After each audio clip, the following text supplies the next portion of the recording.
let me explain something really interesting. When do most people buy property? When they feel confident or when they feel scared? When they feel confident. When are most people confident about the market? When it's up or when it's down? Up. So what happens is most people, and by the way, be under no illusion, this is what happens. Properties go up and they go down, and they go up and they go down, and they go up and they go... Arnold said this yesterday, yes or no? Yeah. Right? So most people buy when they're confident, and then when it dips, they sell. So because of this, and by the way, when property prices were really high, it was around about 2007. And then what happened in 2008? Crashed. And then in London, what happened in 2011? Shot back up. There's some parts of the UK where houses today are cheaper than they were in 2007. Around 2005, 2006, what did the banks start doing? 100% mortgages. They started giving out loads and loads and loads of money.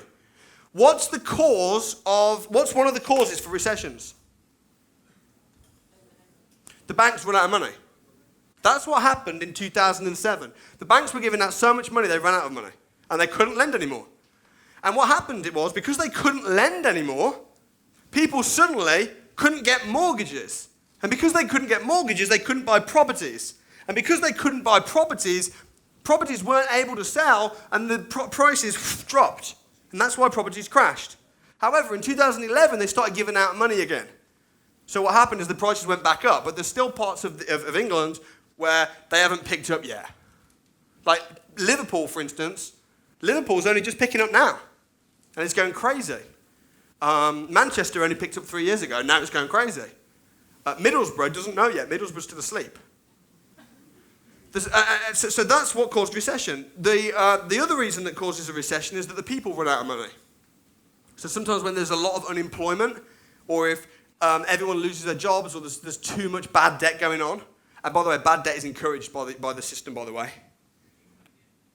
Bad debt is encouraged by the system, which freaks me out. So they accuse me of encouraging debt.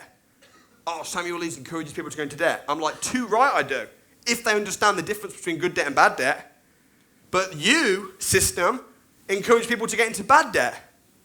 And I say, no, we don't. Yeah, you do. Because if I go to the bank and say, can I have a loan, please, for a house that I found at the crash course, they'll say it's too risky.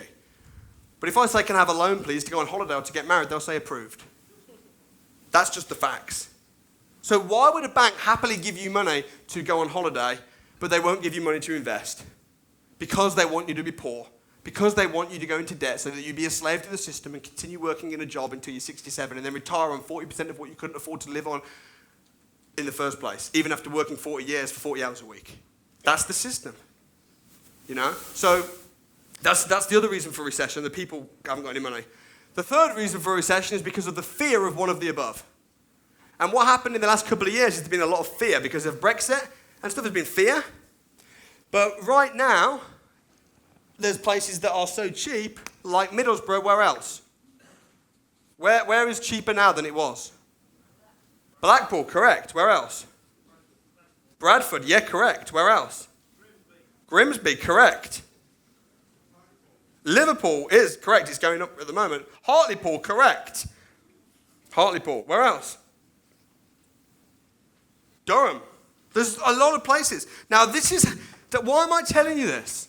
How is this going to benefit you in any way? I'm going to explain something right now, which we, again, don't always say at the crash courses, but I just want you guys to go and kick some ass. I'm going to say it. I want you to do it. Are you ready, yes or no? Yeah. Are you sure, yes or no? Yeah.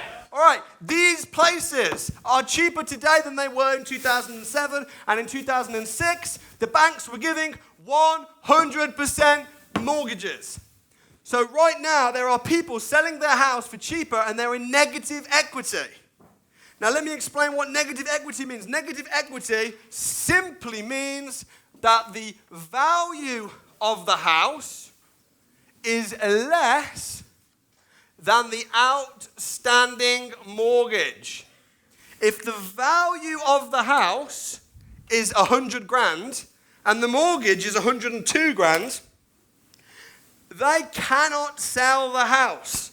They're in negative equity. They can't drop the price, because if they drop the price of the house, then they're not going to be able to pay off the mortgage. They're what we called stuck.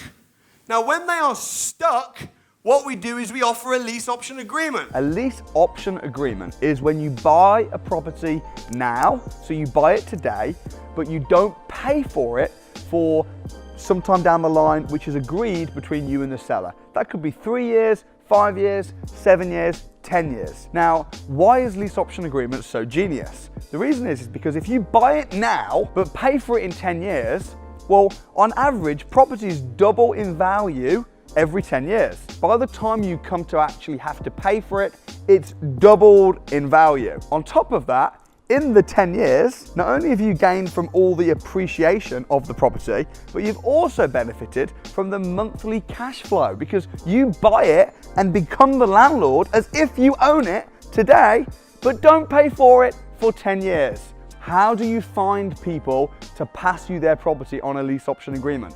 You find motivated sellers and tired landlords that just their property is a burden for them, but for you, it's an asset because you are a property investor. On the Property Investors Crash Course, we literally find live properties and sellers for people who would be suited to do a lease option agreement, but you won't come because you're a loser probably. Sounds harsh, but only 1% of people that watch these videos actually take action. So prove me wrong, don't be a loser. Don't be a bitch to someone else working for a job forever. You can take yourself out the game and say, oh no, I haven't got the money, or no. Just take action. Come and meet me at the Property Investors Crash Course. Believe me, after meeting me for 2 days, you won't have any friggin' excuses. So what happened next then after the crash course?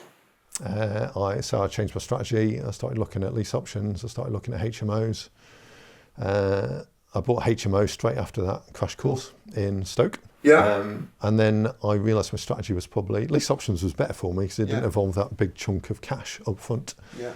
And I found that I could do that easy, get it rented straight away. And once you know how to do a lease option, instead of doing one, which you can do, and you can cash flow £250, the advantage is to buy multiple together. Clever. And as you know, landlords are looking at getting out. Yeah. Uneducated landlords are getting out. Very uneducated landlords. Mainly because of Section 24. Yeah. Brexit. And some Brexit, it's a bit of uncertainty. They don't know what to do. So landlords are selling up. So there's a bit of a niche there to buy portfolios under lease options.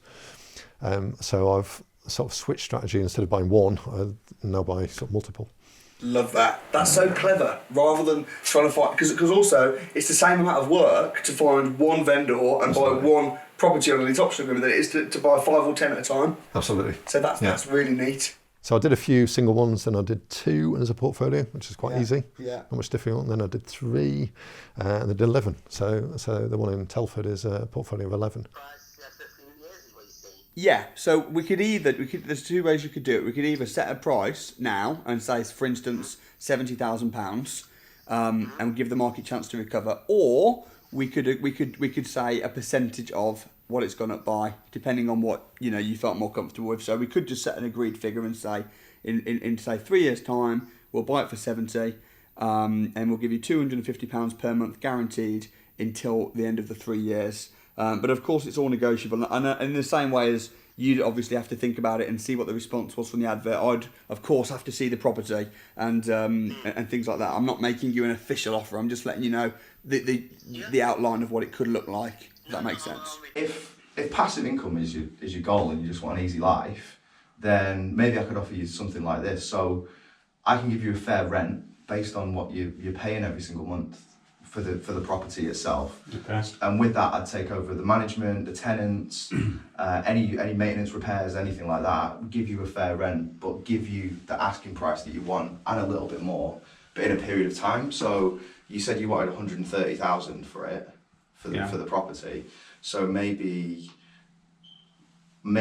I could give you 140,000, but in 7 years' time, just to give time for the market to recover. But in that period, I'll give you a fair rent and a fair fee every single month. And I can manage it, I can maintain it, I can look after all the tenants. You don't have to worry about it, completely hands off. How does something like that sound? Yeah, it doesn't sound too bad. So you would source all the tenants and do the management and the maintenance of the property and so forth? I'll pay you $675 a month. How much is your insurance, your building insurance? £22 a month. I'll pay that as well. Okay. So we're $697. Yeah. And I'll pay for your solicitor's fees as well. Yeah. And so Because basically, I need you to be protected, and I want you to feel comfortable, because if we're going to be working together for 7 years, then everything has to be Obviously, right. we need to know each other and get on with each other. Absolutely. And that's the way it will work. And it's all about transparency. So, right, yeah. out of a goodwill gesture, I'll cover the solicitors, I'll cover the rent, and I'll do the building insurance. So basically, it will be as if it's your property. Yeah, effectively. Yeah. And you'll be as hands-off And protected. within that 7 years, you've got the right to exercise the options. So Yeah, for 140,000. 140,000. Okay. Does that And sound then if it good? goes up in value, you're trying to make money. Yeah. You want to make money, but you want to have a peaceful life. You Yeah. aren't worried about having a peaceful life right Exactly. now. Yeah. Does that sound That good? sounds okay. Yeah. Yeah. Good. Brilliant. Thanks, Do the Chris. deal. Yeah, let's do it. Great. So at this point now, what do we have to do to Okay. get everything set up and Okay. ironclad? You need to speak to the owner. Okay. You need to tell him we'll pay him $200 a month. We'll buy it for £75,000 in 5 years. I'll give you all the contracts and stuff to do that, which he can sign. I'll also send you another memorandum of understanding, which we can sign, which is what I basically just told you, like the bullet points of this conversation and the agreement. And you can sign it. We'll sign it.